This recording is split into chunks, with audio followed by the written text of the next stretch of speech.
একদম কম দামত কুইড বিচাৰি আছে নেকি?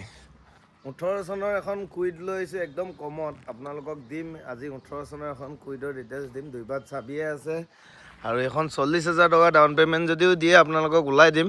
গাড়ীখনত কোনো ধৰণৰ দাগি নাই, দেখা পাইছে গোটেই গাড়ীখন মই দেখাই দি আছোঁ। খালি অলপমান দাগি আছে। এইখন যদি গোটেইখিনি মিলে দামে দৰে কেছত ল'লেও বেলেগ কথা, আৰু ৰিফাইনেন্স ক'লেও হ'ব।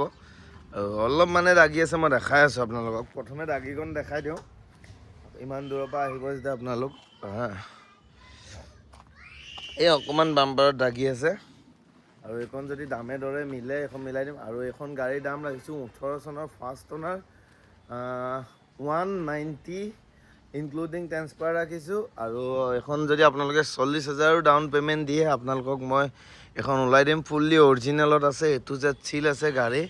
আৰু চবেই ডিটেইলছ বিচাৰি আছিল, লওঁ বুলি ক'লে এখন গাড়ী ধুনীয়াকৈ ল'ব পাৰে। টায়াৰ কণ্ডিশ্যন গোটেইকেইটা ভাল হৈ আছে, টায়াৰ চব। আৰু মাইলেজটো ভাল পাব। গাড়ীখনৰ ইণ্টেৰিয়ৰটো এবাৰ দেখাই দিম ৰ'ব। ইণ্টেৰিয়ৰটো চাওক একবাৰ, কিমান ধুনীয়া হৈ আছে। এখন 195ত আপোনালোকে লৈ যাব পাৰিব, 18 চনৰ পিছফালে। আৰু গোটেই গাড়ীখন ধুনীয়া, খালি লেতেৰা হৈ আছে। আপোনালোকে ভাল গাড়ী এখন যদি লওঁ বুলি ভাবে মোৰ স্ক্ৰীণত দিয়া নাম্বাৰত কণ্টেক্ট কৰিব। আৰু বাকী ইগনিছখনৰ কালি ডিটেইলছ দিয়া গৈছে আপোনালোকক। আৰু ৰানিং হৈছে গাড়ীখনৰ 52,300 ৰানিং হৈছে গাড়ীখনৰ। আৰু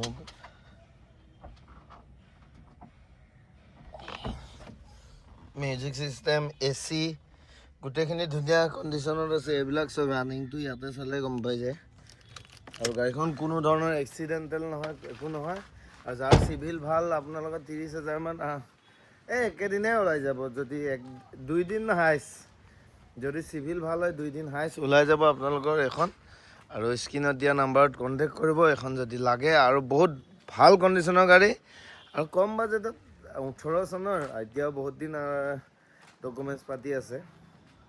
আৰু ট্ৰেন্সফাৰ পাতি গোটেইখিনি মই কৰি দিম। আপোনালোকক লাগে যদি স্ক্ৰীণত নাম্বাৰত কণ্টেক্ট কৰিব। 2 লাখৰ ভিতৰত 18 চনৰ কুইড আপোনালোকক দি আছোঁ। ৰিফাইনেন্স কৰোঁ বুলি ক'লে ৰিফাইনেন্সো কৰিব পাৰিব, কেছত লওঁ গ'লে কেছত ল'ব পাৰিব। যেনেকৈ লয় আপোনালোকক তেনেকৈ গাড়ীখন দিবৰ কাৰণে মই ৰেডি আছোঁ। আৰু কিবা কিবি গাড়ী সোমাইছে ষ্টক, আপোনালোকক দেখাম। আৰু এখন ইক'স্পৰ্ট 16 চনৰ পেট্ৰল।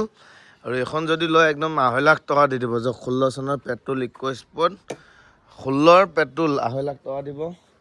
এখন ইগনিছ, এইখনৰ দাম দৰ মিলাই দিম মই, পলিচ কৰি আপোনালোকক ডিটেইলছখিনি দিম। আৰু বাকী এতিয়া ওলাই যাওঁ। এল্ট'খন